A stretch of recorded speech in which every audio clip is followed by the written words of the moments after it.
तो ये कहानी है माया की। एक ऐसी माँ जो अपनी बेटी आर्या के लिए एक ऐसी दुनिया का सपना देखती हैं जो उसके अपने तजुर्बों से कहीं ज्यादा बड़ी हो, कहीं ज्यादा खुली हो। एक ऐसी दुनिया जिसके दरवाजे वो सिर्फ किताबें ही खोल सकती हैं।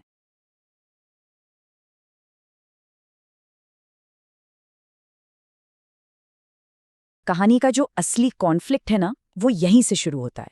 दो पीढ़ियों के बीच का, दो अलग अलग दुनियाओं के बीच का। एक तरफ है माया की सास, जिनकी पूरी जिंदगी घर की चार दीवारी में ही गुजरी, क्योंकि वही उनकी दुनिया थी। और दूसरी तरफ है माया का सपना, जो चाहता है कि उसकी बेटी की दुनिया उस दहलीज से शुरू हो जहां कई औरतों की दुनिया अक्सर खत्म हो जाती है। तो अब सवाल यह है कि ये सपना हकीकत कैसे बनेगा? इसका पहला मौका मिलता है आर्या के स्कूल से। स्कूल में एक parents child reading week organise होता है, एक छोटा सा इवेंट जो माया की जिंदगी में एक बहुत बड़ा मोड़ लाने वाला था। वहाँ स्कूल की जो टीचर हैं, वो शायद माया में कुछ ऐसा देख लेती हैं जो माया खुद अपने अंदर नहीं देख पा रही थी। वो उससे कहती हैं कि वो बच्चों और बाकी पेरेंट्स के सामने एक कहानी पढ़े। अब ये सिर्फ एक रिक्वेस्ट नहीं थी, ये एक मौका था अपनी आवाज को, अपने सपनों को एक स्टेज देने का। अब माया के सामने एक बड़ी दुविधा है, बच्चों को क्या सुनाया जाए? कोई मनगढ़ंत कहानी जहाँ सब कुछ परफेक्ट होता है, या फिर जिंदगी का कोई सीधा साधा सच्चा किस्सा?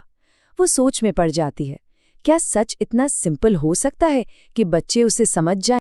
तो वो दिन आ ही जाता है। क्लासरूम तो बच्चों की हंसी से गूंज रहा है, लेकिन माया जैसे ही स्टेज की तरफ बढ़ती है ना, उसके अंदर एक अजीब सी खामोशी, एक तूफान सा उठ रहा होता है। क्योंकि ये सिर्फ कहानी सुनाना नहीं था, ये एक तरह से अपनी कहानी को सबके सामने रखने जैसा था। और फिर वो बोलना शुरू करती है। आवाज में थोड़ी घबराहट तो है, लेकिन उसके शब्दों में एक जादू है।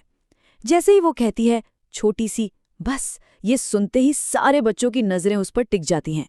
बच्चों की दुनिया में ये शब्द किसी मंत्र की तरह काम करता है, जो हर चीज को एकदम अपना सा बना देता है। और कहानी का असर वो तो इंस्टेंटली होता है। एक तरफ बच्चे खिलखिला उठते हैं, और दूसरी तरफ कमरे में जो दूसरी माएँ बैठी हैं, उनके चेहरे पर एक जानी पहचानी सी मुस्कान आ जाती है। वो वाली मुस्कान जो बिना कहे ये बता देती है कि हाँ, हम इस कहानी को जानते हैं, बल्कि हमने इस कहानी को जिया है। माया अपनी कहानी को इसी एक लाइन के साथ खत्म करती है, और इसके बाद जो तालियां बजती हैं वो शायद बहुत जोरदार न हो, पर बहुत सच्ची थीं। ये लाइन कितनी खूबसूरती से बताती है कि कैसे एक माँ अपनी बेटी को दुनिया देती है, और बेटी अपनी माँ को उस दुनिया में जीने का हौसला। तो कहानी तो वहाँ खत्म हो गई, लेकिन असली कहानी तो अब शुरू हो रही थी। माया की एक आवाज ने न जाने कितनी दूसरी खामोश आवाजों को एक गूंज दे दी थी। इतने में एक और माँ माया के पास आती है और धीरे से कहती है, अब ये सिर्फ एक सेंटेंस नहीं था, ये एक अधूरी ख्वाहिश थी, एक दबा हुआ सपना था जो आज किसी और की हिम्मत देखकर बस बाहर आ गया था। उस एक औरत की आवाज में ना वहां मौजूद शायद कई औरतों का दर्द छिपा था। और ठीक उसी पल माया को एक बहुत गहरी सच्चाई का एहसास होता है। उसे समझ आता है कि अपने सपनों को कुर्बान कर देना ये कोई नई बात नहीं है, ये तो एक ऐसी विरासत है जो पीढ़ियों से, माँओं से बेटियों को मिलती आ रही है। और उसकी कहानी वो सिर्फ उसकी नहीं थी, वो उन सबकी कहानी थी। टीचर माया को एक नया ऑफर देती है कि वो महीने में एक बार आकर बच्चों को कहानियां सुनाया करे। इसके लिए पैसे नहीं मिलेंगे, लेकिन जो मिलेगा वो शायद पैसों से कहीं ज्यादा कीमती था, एक मंच और अपनी आवाज को पहचानने का एक मौका।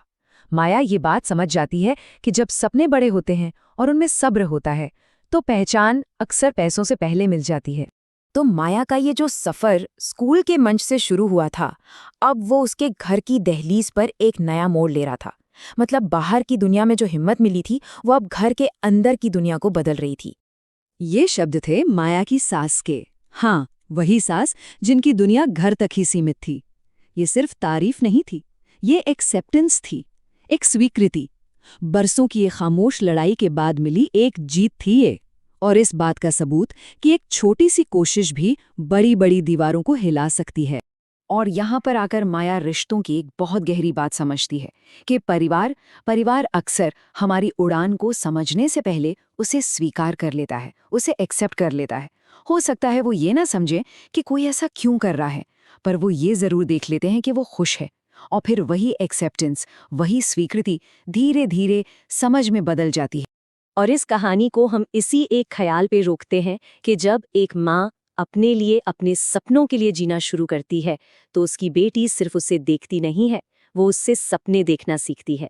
वो ये सीखती है कि पंखों का काम सिर्फ जिम्मेदारियां उठाना नहीं होता, उड़ना भी होता है।